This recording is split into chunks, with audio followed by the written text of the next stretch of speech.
Simon Frank is an award-winning local artist who is looking to redefine human culture by use of nature with his latest work, Modern Oak.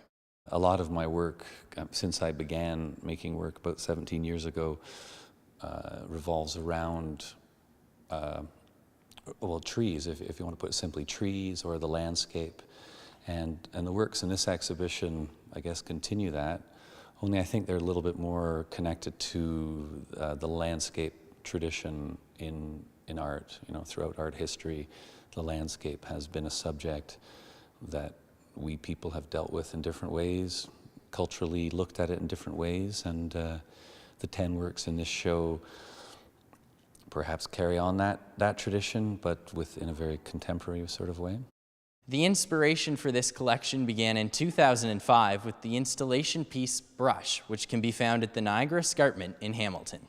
For me, I was just saying to a friend, sometimes my idea just comes from a simple thought and then the work grows out of that, and sometimes I see the work immediately. In that case, I just found a tree, or I was digging through a brush pile that I sometimes access materials from. Landscapers throw their materials they've removed.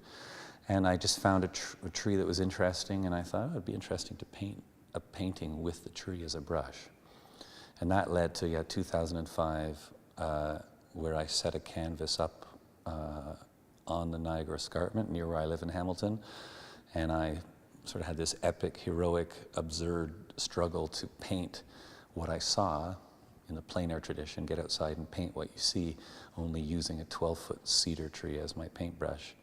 Painting, I think you can probably see behind me, is called Mount Analog, and it kind of refers in that way to traditional landscape painting, only in this case the painting is made of many paintings put together, and I've also used a tool called a log marking hammer, which is a tool that I've used in my work a number of times now.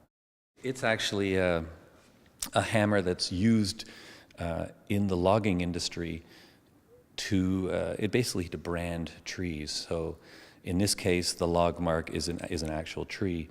Companies will have their logo or sometimes just their initials, and the loggers, once they've cut trees down and kind of destroyed a landscape, will hit the ends of the log to denote it's theirs when it gets to the sawmill. So I've used the same tool that is used by the logging industry to destroy forests and to alter landscapes for the wood product. I've used the tool in the kind of reverse way where I'm now making a landscape with the tool. To see Modern Oak for yourself, visit the Grimsby Public Art Gallery anytime up until July 28th. In Grimsby, reporting for The Source, I'm Brendan Sylvia.